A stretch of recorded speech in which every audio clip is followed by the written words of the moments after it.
Hi, friends. Today I wanted to chat about the movie. Well, not really movie, because I watched a TV production of Pride and Prejudice based on the book by Jane Austen. And I finished watching this. What I watched was it's in six parts, six episodes. This was a BBC production back in 1995, and it stars Colin Firth as Mr. Darcy and Jennifer. I think her last name's Ehle, Ehle,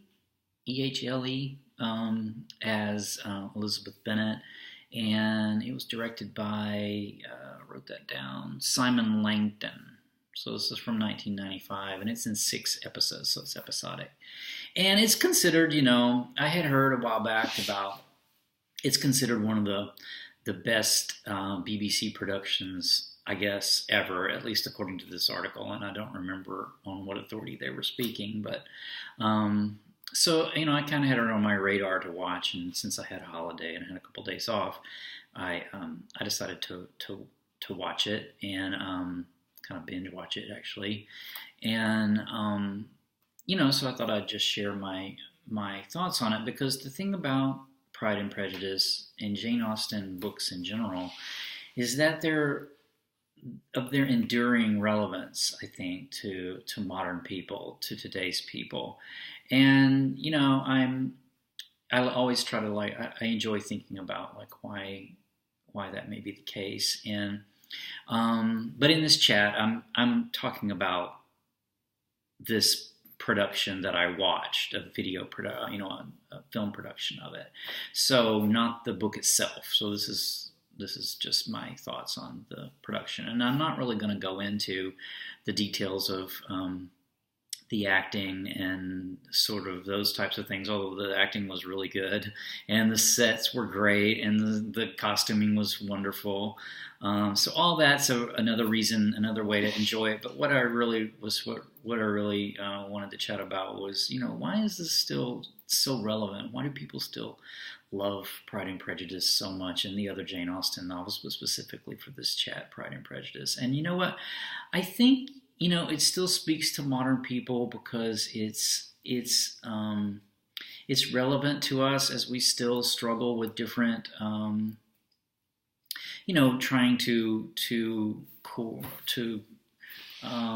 navigate our relationships with people. And Jane Austen novels typically, and Pride and Prejudice as well, based on manners. So the manners of the time, and they're still really relevant today. So we have a main cast of characters. I think what's striking about Pride and Prejudice, and why it's so relatable, is that the cast of characters and who they end up pairing up with. And about spoilers, by the way, this story is 200 years old and has been told in several productions, movies and TV productions. But if you don't want to hear about who winds up with who, then by all means stop watching right now. But anyway, so we have Jane Bennet and Mr. Bingley. We have as a couple. Then we have Elizabeth Bennet and Mr. Darcy as a couple. We have Mr. and Mrs. Bennet as a couple. We have Charlotte Lucas and Mr. Collins as a couple. And then we have sort of the one that upsets the whole apple cart, Lydia and Mr. Wickham. And, after viewing it, after watching this production, what I really, it dawned on me that each of these sets of people wind up with the person who matches their temperament. And so we have Jane and Mr. Bingley. They're both very tolerant people and very kind and gentle people, and they tolerate others' differences very easily, and with no sort of it doesn't upset them at all that people are different, and they always generally see the best in people. And then we have Mr. Darcy and Elizabeth, and they're both very proud in different ways, because Elizabeth's very proud. She's from not from the aristocracy like Mr. Darcy, so he's proud of his position. And he's also prejudiced against people who are not. And then Elizabeth is too, in her level.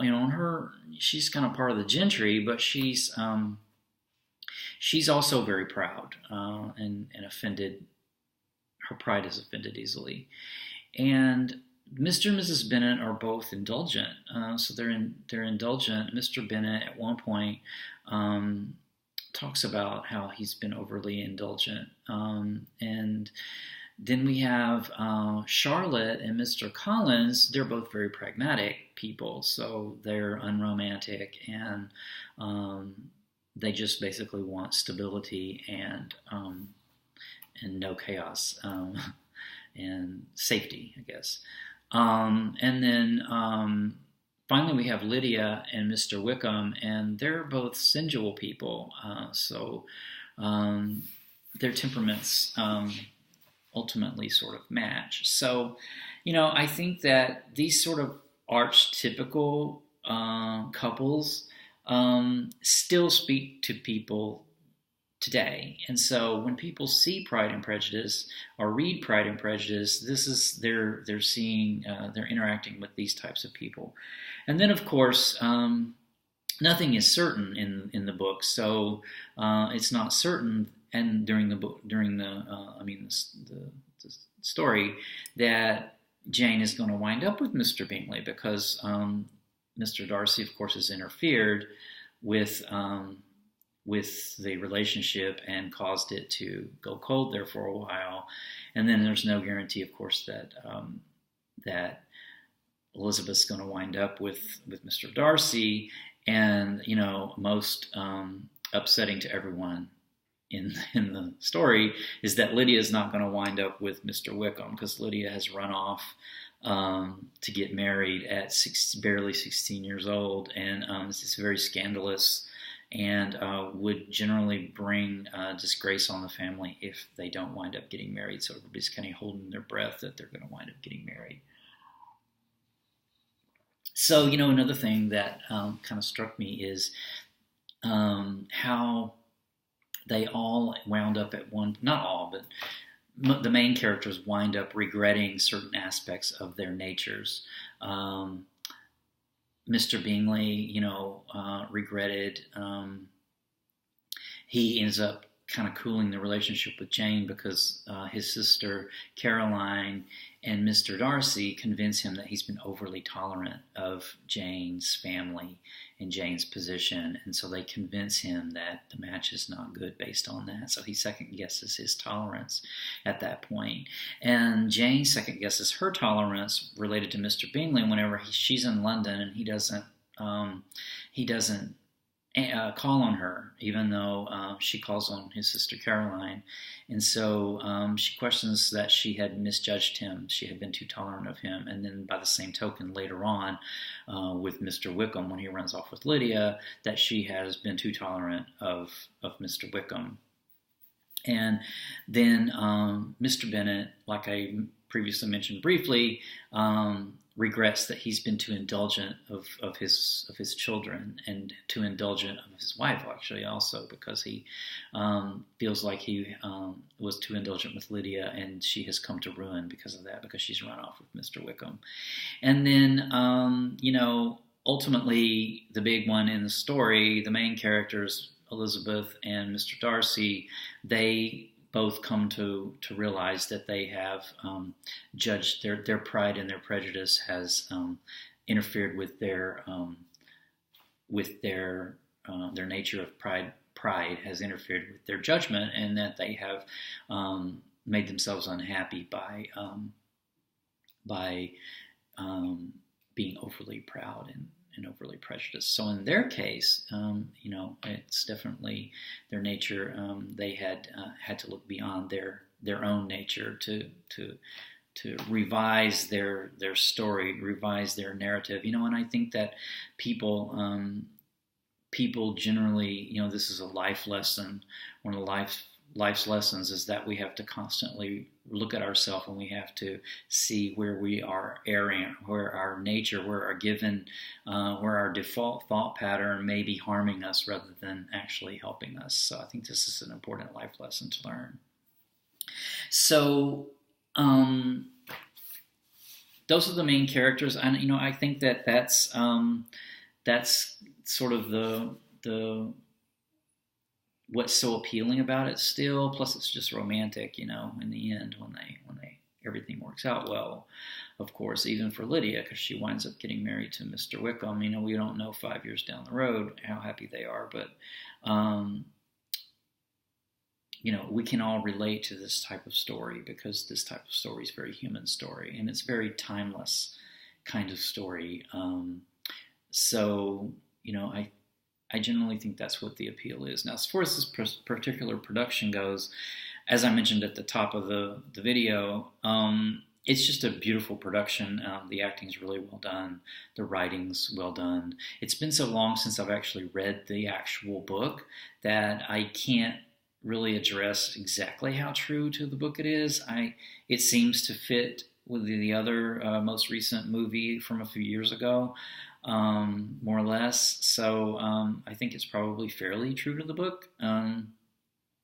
But in the end, I'm not really comparing it to the book because they're two different things. And the production values of it, as far as the sets and the costuming and etc. is just beautiful to watch. And then everybody loves the sort of Regency period language and manners. It's got a whole romantic kind of feel. So a lot of people like to enter that world, and I definitely do. That sort of period. So that's kind of what I thought. I enjoyed it. It was I felt time well spent. It's 6 episodes of almost an hour each. So, it's a lot of Pride and Prejudice. It's like almost probably 5 hours of Pride and Prejudice total, close to 6 or between 5 and 6 hours. But very enjoyable. So anyway, I if you haven't seen that and have a chance, and you like Jane Austen and you think you may enjoy it, by all means, I could highly recommend it. So I hope you found that somewhat interesting or helpful or enjoyable. And until next time, take care.